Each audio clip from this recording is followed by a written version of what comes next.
Excuse me. Would you like some pancakes? You okay? Yeah, I'm alright. You're welcome. Have a good day. Whew. Hello there, grandchildren. Welcome back to another episode of Granny Goatee's Food Review Show, where Granny Goatee reviews your favorite foods. Thank you for joining me on another episode, grandchildren. Today we're going to be reviewing IHOP's Pancake of the Month for June, and it's really something that I did not know what the ingredients that they're using. I did not know exactly what they were. It's called Speculoos. I hope I'm pronouncing that correctly. And it is known in the United Kingdom, Canada, and America as Biscoff cookies.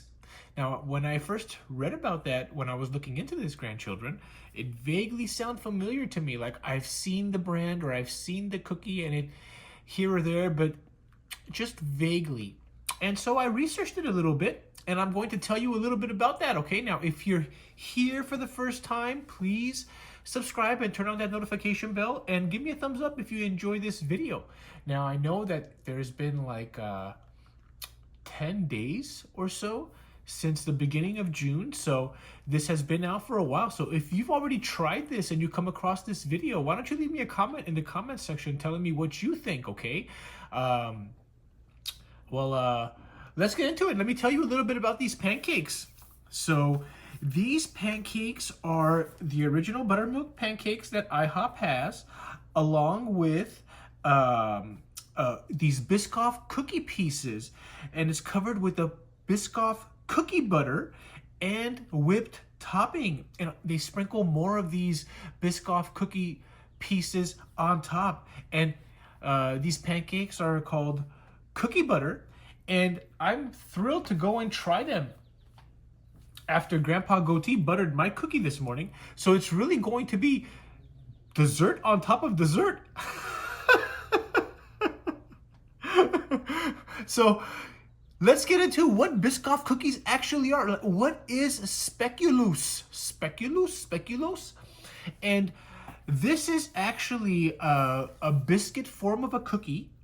It was created by three brothers in Belgium. The company was founded in Lembeck, Belgium in 1932 by three brothers, Jan, Emile, and Henry Boone.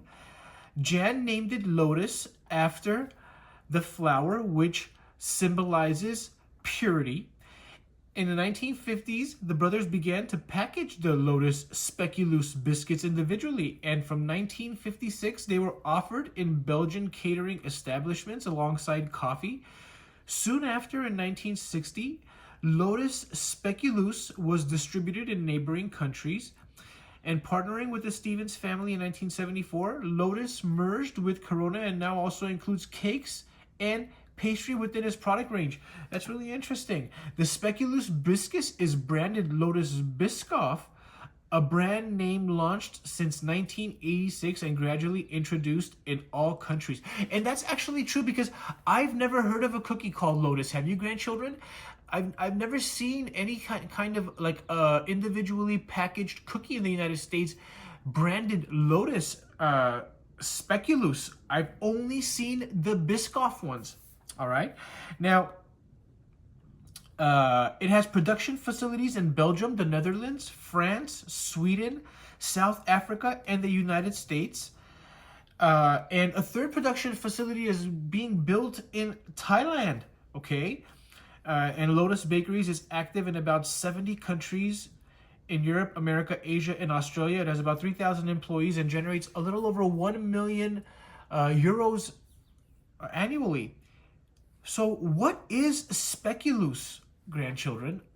We learned about the company that makes them and created them and how it was founded. But basically, this is like a German biscuit, and it's manufactured in Belgium. It's made from wheat flour and candy syrup made from beet sugar. I don't know if I'm going to end up liking this because Granny Goatee despises beets. Oh, I can't stand them. You know, grandchildren, when I was growing up, my mom, she always would give me vegetables to eat. So I grew up as a child eating vegetables and liking vegetables.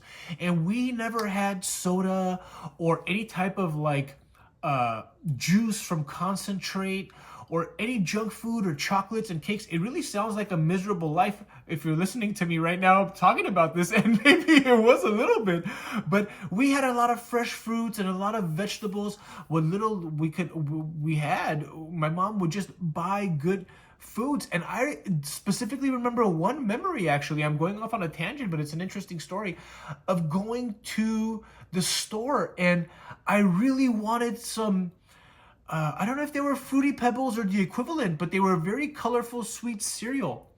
And my mom would not buy it for me because it was like 30 cents or 40 cents out of her budget of what she would buy for cereal. And she would buy only the bad cereals, the ones that had no flavor and they were kind of gross. And eventually she stopped buying cereal altogether because it was so bad. But I remember she gave me the excuse of, oh, it's 30 or 40 cents out of our budget of what we could buy for cereal.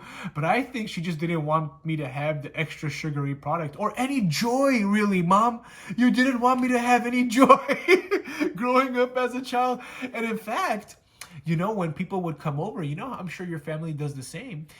You will put something on the table for the guests. You know, this is good hospitality to not, you know, leave your guests empty-handed. You will serve them something usually when they come over.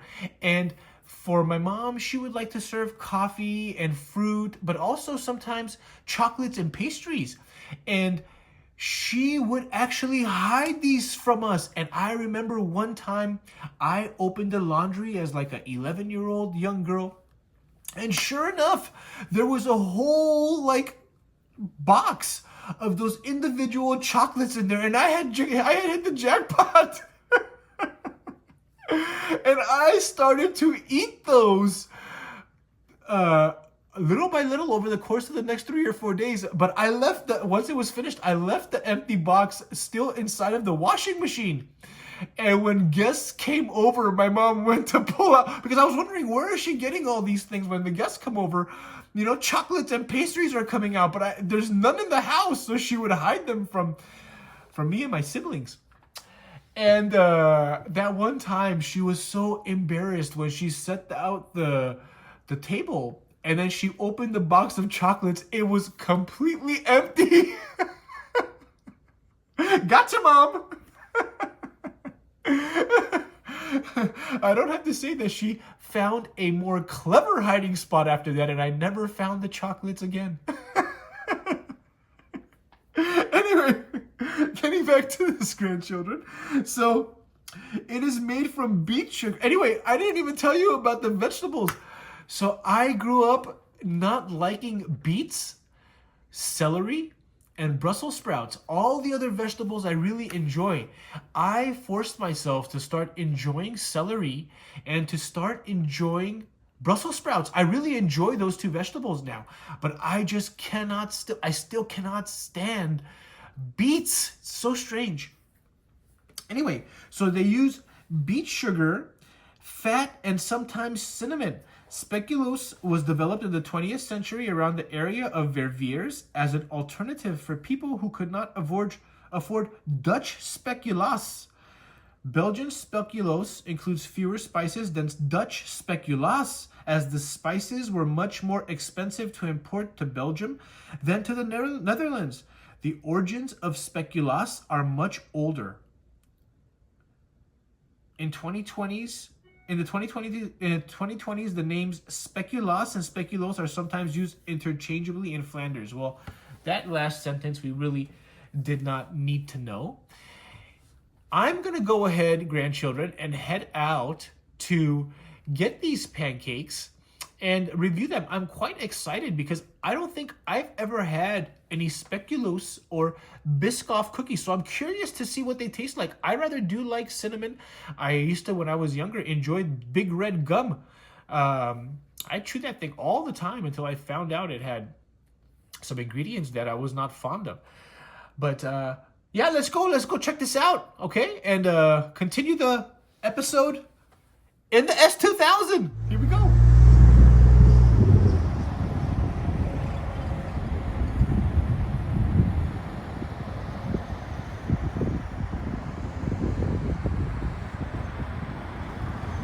Here we are, grandchildren. I got my hands on this. There were so many people in this IHOP for a Monday. Anyway, let's get into it before my camera overheats because it is so hot. Here it is, grandchildren. Oh my gosh, am I gonna be able to get this in the light? In all of its glory. Oh, I cannot get it in the light. Look at that. I hope that's good enough, grandchildren. The cookie butter pancakes. I am so excited to try these. I want to get it in the light, but it won't let me. Why? All right, let's dig in. Now, these smell so good. And these Biscoff cookies, I've smelled this smell before. Let's go ahead and take a bite and see what it tastes like. Now, I'm going to give the rest of these pancakes to the homeless. I didn't want to eat all of it. So let's try it. Here we go. Oh, drippy, drip, drip.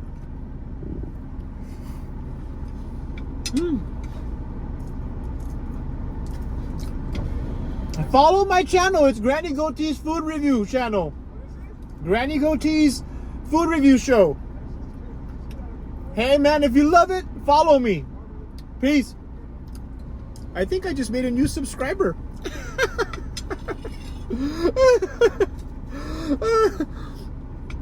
Pulled up right next to Granny Goatee talking about he's loving it. Wow, this tastes so good, these cookies. That's incredible. Take a look. They taste like cinnamon and graham cracker. Man, these pancakes are so fluffy. And these cookies, they provide a nice crunch, which you don't usually get when you're ordering pancakes. I love it. I love the contrast between the fluffy pancakes and those crispy cookies. Now, they have those cookies incorporated into the batter, and they give you the cookies to put on top. Wow, this is good. I mean, I'll put in, grandchildren, I'll put at the end of the video playlist of all the different IHOP pancakes of the day pancakes of the month that I've done. Maybe there's like 6 or 7 of them that you can watch. And by far my favorite were those apple cinnamon ones that I did the very first pancake of the month sometime last year. And these are the new champion.